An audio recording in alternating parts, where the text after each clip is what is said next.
오늘 생명의 삶 본문 말씀은 전도서 7장 1절부터 14절 말씀입니다. 좋은 이름이 좋은 기름보다 낫고 죽는 날이 출생하는 날보다 나으며 초상집에 가는 것이 잔치집에 가는 것보다 나으니 모든 사람의 끝이 이와 같이 됨이라. 산 자는 이것을 그의 마음에 둘지어다. 슬픔이 웃음보다 나음은 얼굴에 근심하는 것이 마음에 유익하기 때문이니라. 지혜자의 마음은 초상집에 있으되 우매한 자의 마음은 혼인집에 있느니라. 지혜로운 사람의 책망을 듣는 것이 우매한 자들의 노래를 듣는 것보다 나으니라. 우매한 자들의 웃음소리는 솥 밑에서 가시나무가 타는 소리 같으니 이것도 헛되니라. 탐욕이 지혜자를 우매하게 하고 뇌물이 사람의 명철을 망하게 하느니라. 일의 끝이 시작보다 낫고 참는 마음이 교만한 마음보다 나으니 급한 마음으로 노를 바라지 말라. 노는 우매한 자들의 품에 머무름이니라. 옛날이 오늘보다 나은 것이 어찌미냐 하지 말라. 이렇게 묻는 것은 지혜가 아니니라. 지혜는 유산같이 아름답고 햇빛을 보는 자에게 유익이 되도다. 지혜의 그늘 아래 있음은 돈의 그늘 아래 있음과 같으나 지혜에 관한 지식이 더 유익함은 지혜가 그 지혜 있는 자를 살리기 때문이니라. 하나님께서 행하시는 일을 보라. 하나님께서 굽게 하신 것을 누가 능히 곧게 하겠느냐. 형통한 날에는 기뻐하고 곤고한 날에는 되돌아보아라. 이 두 가지를 하나님이 병행하게 하사 사람이 그의 장래일을 능히 헤아려 알지 못하게 하셨느니라. 오늘 전도자는 일반적인 시각으로는 이해할 수 없는 이야기들을 우리에게 들려줍니다. 우리는 새 생명의 출생을 기뻐하고 죽음을 슬퍼하지만 전도자는 죽는 날이 출생하는 날보다 낫다고 이야기합니다.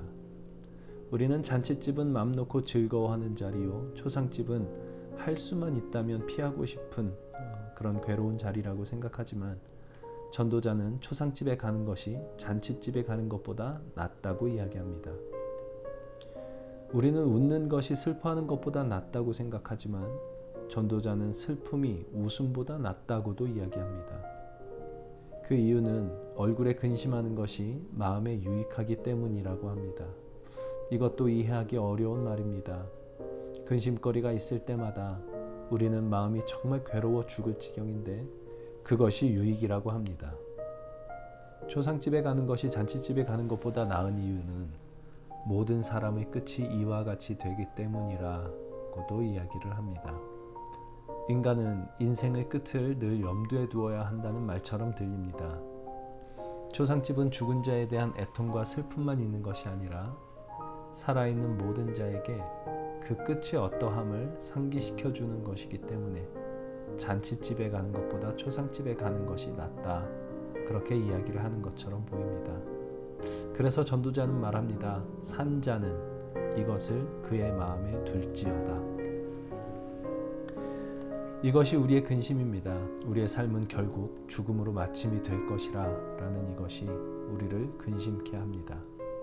죽음 이후에 아무것도 없다면 지금 내가 살고 있는 이 삶이란 무슨 의미가 있는가 라는 생각이 근심이 되기도 하고, 성경의 가르침대로 죽음 후에는 심판이 있다라는 것을 믿는다면 과연 내가 살아온 삶이 그 심판을 통과할 수 있을 것인가 라는 생각도 근심거리가 될 것입니다. 우리의 삶이 죽음으로 마침이 된다라는 것은 생각하면 생각할수록 근심거리가 됩니다. 그런데 전도자는 이 근심이 우리의 유익이 될 수 있다고 합니다. 천년 만년 살 것 같이 생각하는 사람은 결코 생각하지 않을 것을 이 근심이 있는 사람은 생각하게 되기 때문입니다. 죽음이라는 거울에 비추어 삶의 본질적인 문제를 깊이 생각하게 하는 것입니다.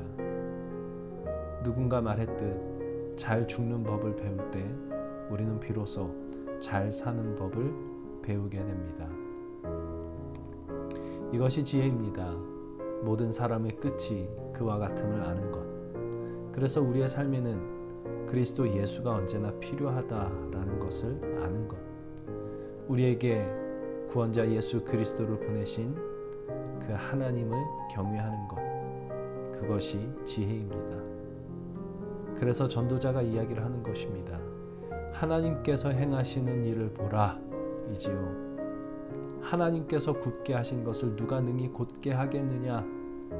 이것이 지혜입니다. 하나님이 하시려는 일을 그 누구도 막을 수 없고 멈추게 할 수 없음을 아는 것입니다. 나에게 일어나는 그 어떤 일이라도 하나님의 행하시는 일 바깥에 있는 것은 없다라는 것을 아는 것입니다. 하나님이 행하시는 것이라면 그 어떤 일도 나에게 손해일 리가 없음을 아는 것입니다. 지혜입니다. 하나님을 아는 지혜, 하나님을 경외하는 지혜, 곤고한 삶의 파도를 슬기롭게 넘어가는 지혜입니다.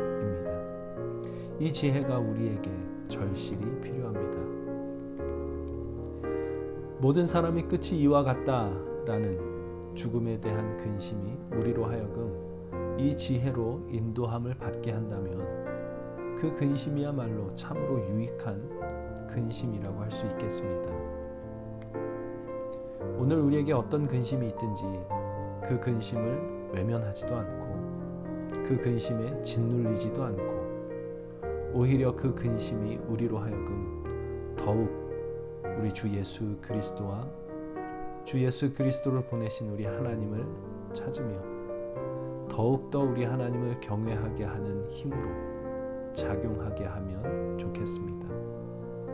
우리의 근심거리마저도 우리의 유익으로 바꿔주시는 하나님, 모든 것을 합력하여 선을 이루시는 그 하나님 안에서 평안을 얻게 될 것입니다. 하나님, 오늘 우리에게 어떤 근심이 있든지 그 근심거리를 외면하거나 그 근심에 압도되지 말게 하시고 그 근심거리마저도 우리에게 유익이 되게 하시는 하나님을 믿고 신뢰하게 하여 주옵소서. 하나님께서 행하시는 일을 보라. 이 말씀이 우리 안에 이루어지게 하여 주옵소서. 우리에게 일어나는 어떤 일도 우리 하나님의 일하시는 손길 안에 있음을 아는 지혜를 우리에게 허락하여 주옵소서. 그 지혜로 우리 하나님 안에서 평안을 누릴 수 있는 저희들 되게 하여 주옵소서. 예수님의 이름으로 기도합니다. 아멘.